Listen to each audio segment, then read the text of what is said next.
So yun, hello. It's me again, MC. MC. Yan.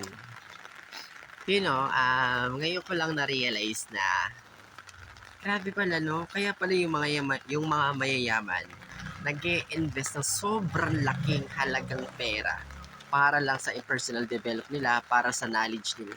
Kasi knowledge is important, guys.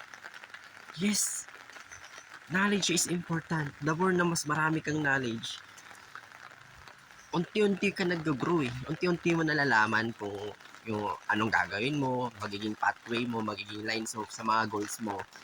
Ayun. Ngayon, wala kasi ng wifi. Gusto kong manood ng video ng mga personal development. Mga personal development about networking.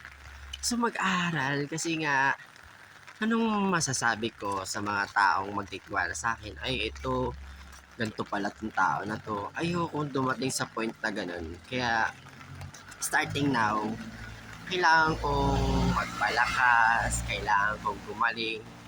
Unti-unti lang. Pero unti-unti lang natin. Hindi yung tipong, ay, kailangan kong kunin lahat. Kailangan kong i-absorb lahat.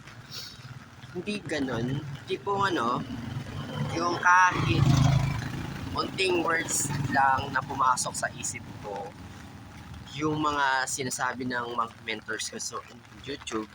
Yan, sa YouTube lang kasi ako nanonood. Wala na akong ibang hinahanap. I hope soon as possible na maka-sit in ko talaga. Yan. Maka-sit in ko talaga yung mga at ma-shake hands ko talaga.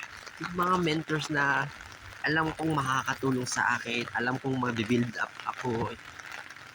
Yan, malalaman ko yan. Pero starting today, yan. Nag-invest ako, last money ko to Ang kulit. Last money ko to sa wallet ko, itong 100 pesos, tapos yung mga barya. Ilo-load ko. Kasi nga, gusto kong mag-aral. Gusto kong mag-aral. Ayan. Kasi nga, parang gusto kong may gusto kong aralin, may mga katanungan pa sa isip ko na hindi ko masagot. Yun. Gusto ko siyang aralin, gusto ko siyang pakinggan. Kasi learning is first talaga. Kasi kalain mo yun, Lord, kung ano man tong nararamdaman ko, ay kung magtuloy-tuloy to, ay wag mo akong pabayaan kung nagkakasala man ako. Grabe. Yan. Learning is the best talaga. Learning is the best. Given lang ang income, pag marami kang alam, the more na mas marami kang alam, ina-apply mo rin, ang sarap sa pakiramdam. Grabe, parang kompleto ka talaga. Yun, learning. After that, apply. Create a massive action. Yun lang, everyday.